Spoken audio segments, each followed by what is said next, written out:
Speaker, thank you. First I wanted to thank you for what I regard to be a privilege of being able to say a few remarks on what I hope will be a historic day. And I want to say that I know that I speak in the shadow of many truly great members of the House who have made this day possible, most notably the gentleman from Baltimore City, the former Vice Chairman of the House Judiciary Committee, and my friend. I want to say, because I've given this some thought, that I want to explain that I am not opposed to the death penalty, and I listened very carefully to my friends from the Eastern Shore during the second reader. I'm not comfortable with it, but I admit that I can live with putting to death criminals who commit what are truly grievous and wicked acts against our children, our police, our mothers, and our daughters. But what I am opposed to, and what I am not comfortable with, and in fact what I can no longer live with, is using the death penalty to accidentally put to death an innocent man or woman. I want to just share one thing with you. When I was growing up, like many of you, I went to Sunday school. My life revolved around our synagogue. I went to Hebrew school on Saturday, and I went to Sunday school on Sunday, went to Sunday school till I was 16 to get confirmed. I loved Sunday school, and I loved it because we would study each Sunday a different passage from the 5 books of Moses. We had a Talmudic scholar, Cantor Camel, and he would say to us, don't read these passages as if they are fables. They're not fables. He says, and I remember 40 years, 50 years ago, he would say they are profound works, and they are probably divinely inspired. And he said, listen to the questions that are asked in each of these books, and remember that each generation must identify what those questions are and then ask and ask and ask the question and then struggle to come to your own answer. You see, in Judaism, if you'll forgive me this one digression, it is more about the questions and asking the questions than it is about the answer. Now, as an adult, about 15 years ago, when I did support the death penalty, uncomfortably, I had a book which is a wonderful translation of the 5 books, and I, from time to time, would read it, even as an adult, took it with me on a vacation, and in the most unlikely of places, read a passage, went to sleep, and got up thinking about the death penalty.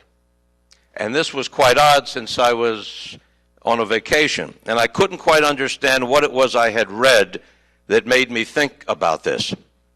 And so I spent the rest of the day thumbing through the passages until I finally came across the passage and I made the connection. You see, this was the passage where Abraham argues with his God over the fate of the cities of Sodom and Gomorrah. And ironically enough, the question before the House is the same question that Abraham raised with his God as he pleads for the life of the cities. And just briefly, let me revisit with you what has always been, for me at least, the eternal colloquy between Abraham and the Lord from the translation and the commentary of Robert Alder of the 5 books of Moses.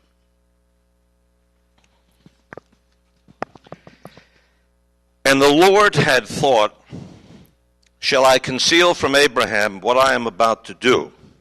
And the Lord said, the outcry of Sodom and Gomorrah, how great! Their offense is very grave. Let me go down and see whether as the outcry that has come to me they have dealt destruction, and if not, I shall know.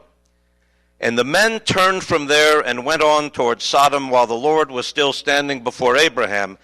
And Abraham stepped forward and said, will you really wipe out the innocent with the guilty?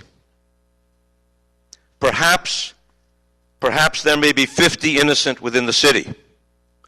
Will you really wipe out the place and not spare it for the sake of the 50 innocent within it?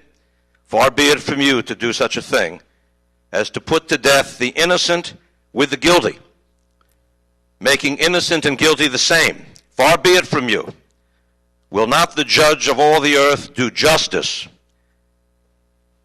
And the Lord said, should I find in Sodom 50 innocent within the city, I will forgive the whole place for their sake. And Abraham spoke up and said, here, pray, I have presumed to speak to my Lord when I am but dust and ashes. Perhaps the 50 innocent will lack 5. Would you destroy the whole city for the 5? And he said, I will not destroy it if I find there 45. And he spoke to him still again, and he said, perhaps there will be found 40.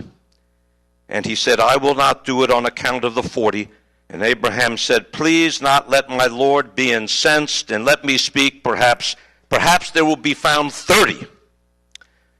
And he said, I will not do it if I find there 30. And he said, here, pray, I have presumed to speak to my Lord, perhaps there will be found 20. And he said, I will not destroy for the sake of the 20. And he said, please not let my Lord be incensed, and let me speak just this time. Perhaps there will be found 10. And he said, I will not destroy for the sake of the 10. And the Lord went off, and he finished speaking with Abraham, and Abraham resumed his place. Question before the House, I believe, remains pretty much the same question that Abraham pled to God. If we keep the death penalty, will we end up putting the righteous to death together with the wicked, the innocent together with the guilty, the Bloodsworths together with the murderer of Sarah Foxwell? As Abraham might have asked us if he was transported to the floor of this house, wilt thou also destroy the righteous with the wicked? Indeed. Thank you.